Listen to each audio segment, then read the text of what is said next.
আসসালামাইকুম বন্ধুরা, আপনাদের কাছকে দেখাবো এই বাংলাদেশ কেন এত উন্নত। আর এই বাংলাদেশের মানুষ আমরা কেন খুব সহজে মাছ ভাত কিংবা তরকারি খেয়ে জীবনযাপন করতে পারি, আমাদের কোনো কিছুর অভাব হয় না কেন। বন্ধুরা, আপনাদেরকে প্রথমে দেখাতে চাই, এটা হচ্ছে উচ্ছের গাছ, এটাকে করলা বলা হয়। দেখুন, এইভাবে করলা চাষ করা হয়েছে। এখানে একটা এই যে বিস্তৃত একটা এলাকা, সেটা হচ্ছে আপনার ভেড়ি, এটাকে ভেড়ি বলা হয়। এই যে অনেক লম্বা, এখানে মাছ চাষ করা হয়। মাছ চাষের পাশাপাশি আপনার এখানে বিভিন্ন শাক সবজি চাষ করা যায়।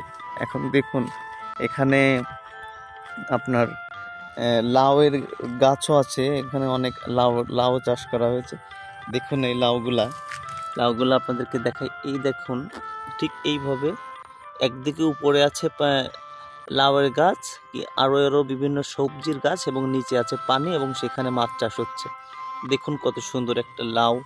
তারপরে আপনার এখানে আর একটা জিনিস চাষ করা আছে, একটা ভেন্ডি চাষ করা আছে। দেখুন, এই যে ভেন্ডির চাষ আছে এখানে, এই যে ভেন্ডি ধরেছে গাছে, এই যে ভেন্ডির গাছ, এখানে আরো ভেন্ডির গাছ আছে। এই যে আরো ভেন্ডির গাছ। একটা সুন্দর পরিবেশে এইভাবেই চাষাবাদ করে আসলে স্বাবলম্বী হওয়া যায়। ওই যে মাছ চাষ করেছে এখানে, এই যে এখানে বড় বড় মাছ আছে। আবার আপনার আরেকটা জিনিস দেখায়, এখানে লাউয়ের প্রচণ্ড পরিমাণে লাউ হয়েছে। এখানে আরো অনেক সবজির চাষ করা হয়েছে, আবার কলাও চাষ করা হয়েছে। আর একটা লাউ, এটা আসলে এগুলো খুব চমৎকার। যারা গ্রামে থাকে, গ্রামে বাস করে, তারা আসলে এভাবেই চাষাবাদ করে। আমরা যারা শহরে থাকি, তারা আসলে কিভাবে আমরা এই ফসলগুলো ফলাই সেটা সম্পর্কে কিন্তু অবগত না।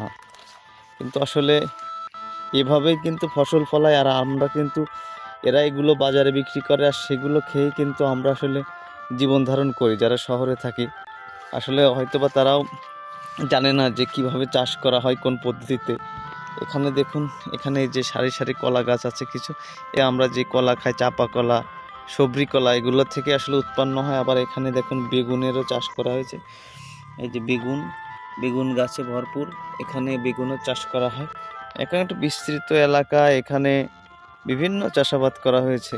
তা এরকম চাষাবাদ আসলে জীবিকা নির্বাহের জন্য বাংলাদেশের কৃষকরা করে থাকে।